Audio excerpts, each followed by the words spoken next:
Hello, my name is Joshua Bengio, and I head a lab in Montreal that is really interested in the next generation of deep learning. And today I want to tell you about a research program on a new tool for machine learning that we call GFlowNets, which we think can have a fairly significant impact on the next generation of tools that we can use to optimize, discover, search in an interactive way. So first, let me tell you a few words about black box optimization and black box exploration, which is slightly different. Imagine that we have access to an expensive oracle. Think of experiments that are being done in the real world, maybe with some user. And let's say that each time we do an experiment in this environment, we get an answer Y. And to make life easy for us, let's say Y is a number. And we can control the experiment by choosing X. So we can think of what the environment does is computing a function f of X and giving us the answer. But we don't have access to f. So it's black box. We don't know how it's structured. However, we can query it. So X is a query. And we're not going to be able to call query f many times. So we have to be very efficient in our use of that resource. Depending on the kinds of applications, we may also be able to send a bunch of queries in parallel. So we can have a batch of queries B. And what we're trying to achieve is find a set of queries, a set of X's, whose outcomes Y is large. And you can think of them as finding the modes of the function f. So this could be used for discovering what to recommend. This could be used to discovering new drugs, new materials. And even in my basic research program on causality and system 2 deep learning, which I won't have time to talk about today, to help do something fundamental there, which is discovering good explanations for the data in the form of causal graphs. In any case, I'm going to focus on how we could do this today. And I'm going to tell you that optimization here is maybe not sufficient. And we want to think about how a sequence of queries can efficiently explore the space of possibilities, especially if we can have batches of queries happening in parallel. We want to make sure that the queries in each batch are sufficiently diverse. So this is connected to active learning. Active learning is a very old idea in machine learning that says that instead of receiving the data passively, the learner can choose or have an influence on the examples that it's going to get. So we still have this notion of an oracle that we can query, but now we're going to learn a function that approximates the oracle. So maybe we have a loss function as usual.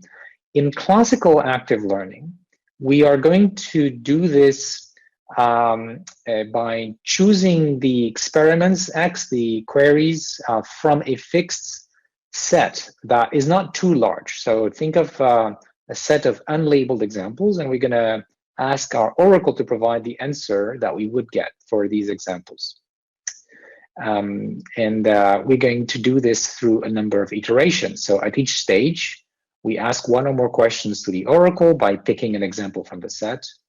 And then we get answers. And now, because we have more data about the relationship between X and Y, we can train that predictor small f. Now, an interesting question is, how should we pick those queries? And one of the really important ideas in active learning is we should pick those queries taking into account not just the value that our predictor gives, but how certain we are about the predictions that are being made by our learning system. Keep in mind that a machine learning system is imperfect. It learns from a finite amount of data using finite computation, and so it's going to make errors. And so the uncertainty that I'm talking about, you can think of the amount of error. So if there are experiments for which queries for which our current predictions are unreliable, then it's likely that these would be good places to look, to do more experiments, to get rid of that entropy, to get rid of that uncertainty. So that's the idea of active learning. Now, there is a practical problem that my talk today will address, and that is, in practice, in many applications of interest, like the ones I mentioned at the beginning, the set of queries S is huge. It's maybe infinite, or it's combinatorial. There's an exponential number of possible questions you could ask. So I can't just try every prediction over all the possible queries in my set. It would just take too much time. So this whole procedure is not applicable in that case, unless we have a smarter way of guessing questions. Instead of picking them from a fixed set, we may want to use a generative model that can sample, that can invent, that can imagine experiments, queries, questions, right? So this is the setup now. It's a little bit different. We still have the real world, the environment on the right-hand side, and we're still going to make queries and get the answers and sort of append them to our data set that you see in orange, the disk there. And we still have a model of the world, that's the small f that I had in my previous slide, that tries to approximate y given x. So that's like standard supervised learning. The new thing is how we get those queries. Previously, I said somebody gives us a long list and we can just try all of them in imagination, that is using our model, not the real world, and then look at the ones that are most promising or most uncertain and send them to the oracle, the real world.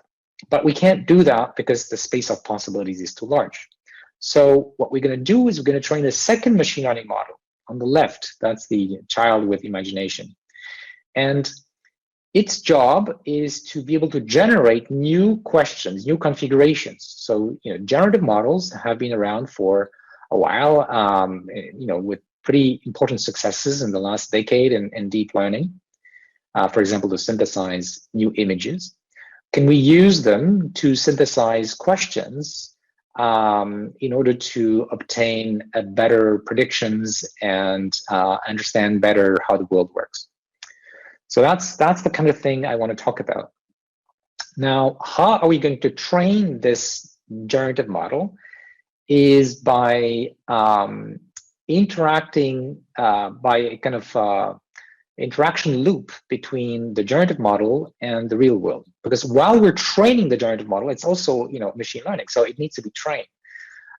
We don't want to use the real world; that's too expensive. We can't afford to do that. So we're gonna train that imagination machine in our mind, if I can say so, right? We're not going to do the actual things until we're ready. The generator is good to go and produce good questions. So there's this loop between the imagined experiments and the imagined outcome to train the generator. And once it's trained, then it's ready to produce these queries that in the real world, the environment, to provide us with more data that is going to be useful to our task. All right, that's the general schema here of what we're trying to achieve. Now, there is a classical mathematical probabilistic way to do this. We can think of the function computed by our model as like an energy function, like a reward function. And a good criterion to generate questions here that cover all of the interesting high values of this environment in a diverse way would be if we could convert that model into samples that happen to cover the modes of that function, that happen to be high in all of the high places, or as many as possible of this underlying function. And Monte Carlo Markov chain methods have been designed to do exactly that. Given an unnormalized probability distribution or an energy function, which is the same, they can asymptotically, through this chain of small changes, they can eventually obtain samples that cover all the modes, that capture the distribution, that sample with probability proportional to the anomalized function that we're given. But there is a snag. The MCMC methods work well in many applications, but in many AI setups where we are in high dimensions and the modes of the function are far apart, think about categories like cats and dogs are quite different, and a chair is even more different. It turns out that when those categories, those modes are far from each other, Monte Carlo Markov chains in a high dimensional space, Monte Carlo Markov chains can take forever to properly sample from the space. So these approaches have not been really used in AI very much for this kind of purpose. So what I'm going to talk about today is an approach we call GFlow nets, which allow to do that and avoid the very long iterative sampling scheme that you have in Monte Carlo Markov chains. But they have the same basic properties that if we're given a function, here I call it a reward function, and it's going to basically convert that. You're going to train a model that's going to generate samples with probability proportional to that reward function. So it converts a function that is, how well am I doing, into a machine that imagines new configurations and generates them so that the ones that produce more reward, you're doing well, are going to happen more often. But this is different from optimization methods, which are happy to find just one solution that gives a high reward. Instead, this, just like MCMC, would try to find all of the modes, or as many as possible. Okay, and if you sample this many times, you would get many different coverage of all those modes. And if you're trying to do like discovery of something, you don't want to just focus on one solution. You want to explore all the solutions. So that's why at the beginning I said it's not just black box optimization that I'm interested in here. I'm interested in black box exploration to discover new solutions to problems we have. All right. So what is a GFlow net? It's a fairly new way of thinking about learning how to generate something, how to sample configuration that makes sense if you want to generate an object that's compositional, that you can construct that object through a sequence of steps. You can think of GFlow nets as a particular kind of reinforcement learning methods, but instead of maximizing, which is what RL is trying to do, which it may not produce as much diversity as we want, it's trying to sample in proportion to the reward. So the mathematical formalism here considers all the possible ways that you could generate an X. So we think of an X as an object like a molecule or a sequence of words that we can generate through a sequence of steps. And there may be many ways of producing the same query, the same X, the same question, corresponding to different paths in these sequence of actions. So that's what the directed acyclic graph on this slide represents. And mathematically, we think of it like a flow network. You think of like water flowing from a root node, which is where we always start from, and ending up in a sink node. And learning the GFlow net amounts to finding how much water should go in all of the arcs there. Okay. There's something more general here than what I'm talking about. This idea of converting a sampling machinery like Monte Carlo Markov chains that doesn't involve machine learning as such into a problem in training like a deep net that can do the job of sampling. And the reason why people have not been using MCMC in many cases, as I said, because sampling might take just too much time to get good samples, exponentially long time, in fact. So, is there any reason to think that this approach of learning to sample, which we call an amortized generator, might work better? In principle, if the distribution that we are trying to sample from is arbitrarily complicated, then there is no hope that we can do better. But if there is structure, like these modes, for example, here, you see you have these three modes, three regions where the function we are interested in is high. And the learner has already found examples from these three regions. But now it needs to explore and kind of guess other places where the function might be high that haven't been visited yet. So in principle, in a high dimensional space, like the number of places you could try is so huge that this is a hopeless thing. That's what I mean by intractable and exponential time. But if those modes are arranged in a way that is structured and the learning algorithm can discover that structure, then we're in business. Then we can turn something that looks intractable into something that is tractable. So in the example here, which is of course a toy example, you can see that the three modes we have discovered line up on a grid on three of these intersections. And so the learner might guess, oh, maybe there is something on this fourth intersection that we haven't visited yet. So that's what I mean by taking advantage of the power of generalization. In particular, this is a form of what we call systematic generalization that researchers in AI these days are very excited about. How do we generalize far from the data in a way that's meaningful?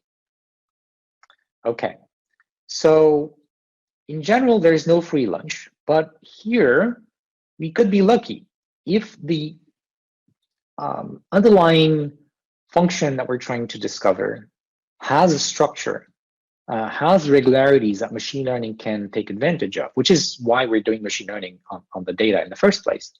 Then we might be able to produce those samples to explore the environment, to explore potential solutions much more efficiently than if we use the traditional MCMC methods.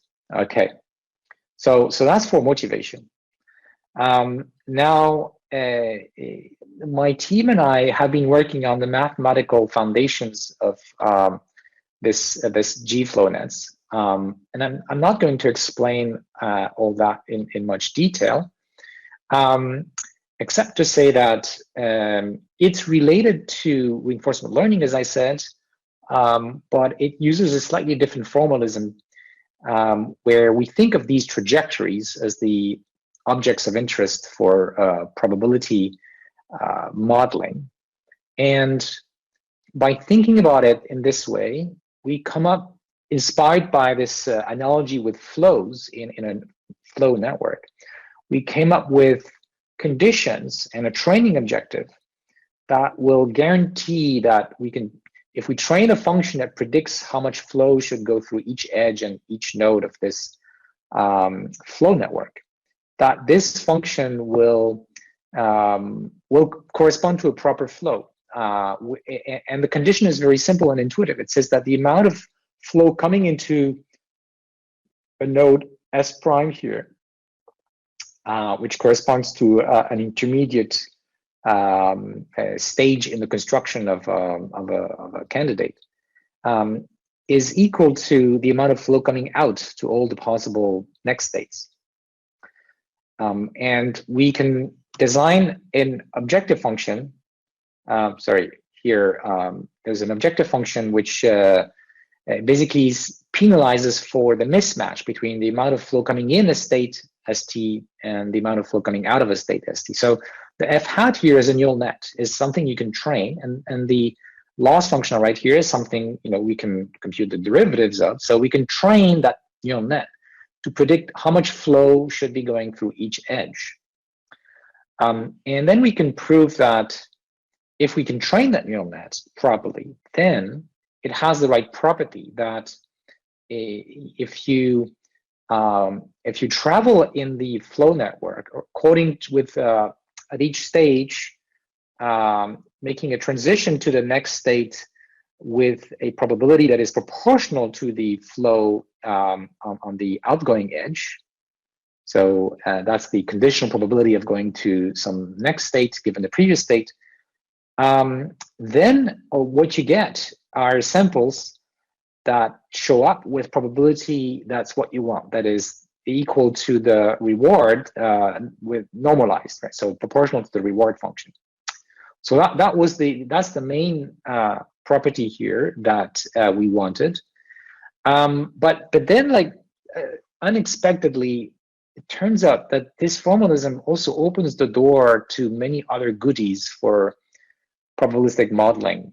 In particular, if we make these flow networks conditional, we can use them for calculating things that seem intractable, sums over an exponential number of possible candidates. For example, if let's say we think of a candidate like a graph or a sequence, and we ask, well, what's the probability of all the graphs or all the sequences that are continuations of that sequence or that graph, that extensions of that sequence or that graph? Well, it turns out with a neural net, we can get an answer by a simple call to the neural net. So we can do what's called marginalization or compute what's called free energies, and with that we can compute things that people find very difficult in principle to compute, like entropies and mutual informations. Now, of course, again, going back to this slide about the free lunch, this is assuming we can train the neural net, which assumes that, well, we have enough compute power, enough a big enough network, but also that there is structure, that the underlying function we're trying to capture enables generalization. And in that case, we would be able to compute all these goodies. Yeah, let me also mention something practical, which is going beyond the application to converting a reward function or an energy function into a generative model. One question I get is, well, but what if I don't know the energy function, the reward function? I only have data, right? So then what you could do is train the energy function. And in principle, we know how to do that. There is a classical recipe for computing the gradient in an energy-based model, which is the equation that's written there. The problem with that equation is that it requires sampling from the distribution that corresponds to the energy function. And in general, we can use Monte Carlo Markov chain, MCMC, to do that, but it's intractable, it doesn't work very well. And so people don't use this approach. But now, if we are able to sample from the distribution, at least approximately corresponding to the energy function, we could train the energy function. In other words, if you give me some data, X, I can, and in our case, this would be the input-output pairs X and Y, or it could be any kind of data that we want to model. This approach would allow to learn a joint distribution, an energy function between those variables, taking advantage of the sampling capability of the GFlowNet. Now, let me bring up an ingredient that I haven't really discussed much up to now. I said at the beginning that we would like to query configurations, experiments that are going to give us a lot of information. So what does that mean? And I talked about uncertainty and error, right? So where does my predictor make errors?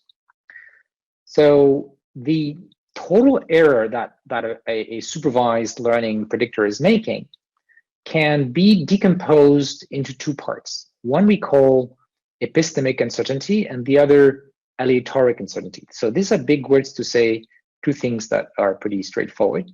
So the aleatoric uncertainty is the part of the prediction error which has nothing to do with our model. It just has to do with the fact that there's some unpredictability in the data. Like, there is only so much, the best you could do, even if you were if you knew the true model of the data, the true generative distribution, you would still make errors because there is noise, right? So aleatoric uncertainty is just noise. There's unpredictability. And we can't do anything about this. In a way, we want to, kind of ignore it here. When we're trying to acquire information about an environment, about our world, we care about epistemic uncertainty. So that's the rest. That's the part of the error that we're making, which is due to our learner, due to the fact that our learner didn't have enough data, that it didn't have enough capacity, that we didn't train it enough, or whatever. Okay, so that's epistemic uncertainty. Epistemic, has to do with knowledge.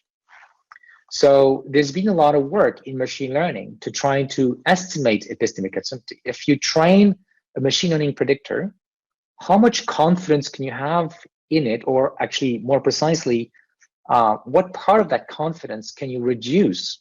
In particular, you would like to know the epistemic uncertainty at a particular point because those points where you have a lot of uncertainty, you might want to query. So this is illustrated in the figure here. This is taken from standard discussions around what's called Bayesian optimization, which are about this question of where we should query if we can estimate the uncertainty, the epistemic uncertainty. So one way to estimate epistemic uncertainty is the Bayesian approach, where we say, well, really, it's not just like there's one predictor that could fit the data. There's a whole lot of predictors that could fit the data. So in the figure, we have these 3 data points in red, and the blue sausage represents all of the functions we think could fit the data and are consistent with our prior. And maybe the average of them is the blue prediction. But maybe the true one is which we don't know, of course, is the black dotted thing. So, where the sausage is wide is probably a good place to query. That's what we're saying. And then we can use different methods to estimate the width of that sausage, which could be, for example, the variance of Bayesian variance of that predictor at that point. Okay, so we've been applying these ideas in the context of discovering new molecules, and it seems to work quite well. So we've compared with MCMC methods, we've compared with reinforcement learning method, in particular what's called PPO. And what these graphs show is that we are able to discover these high scoring molecules faster than the more standard methods. But more importantly, the diversity of the solutions that we're getting is much larger. So in the middle, we have the number of modes found. And that's kind of a good metric of diversity, like number of really different solutions that are found. And you can see the bold solutions, which is using our GFlowNet approach, that rises up to covering more of the modes faster. So that's really exciting. And I think that is just the beginning of a way to apply machine learning that's more focused on how the learner interacts with their environment, and how that changes the dynamic of how we design these machine learning systems. The classical active learning that I've been talking about is good, but it doesn't scale to those complex spaces where the queries, the inputs are high dimensional and complex. So this is what the approach that I talked about here really enables. And I'd be happy to answer questions either later or through email. So thanks for your attention.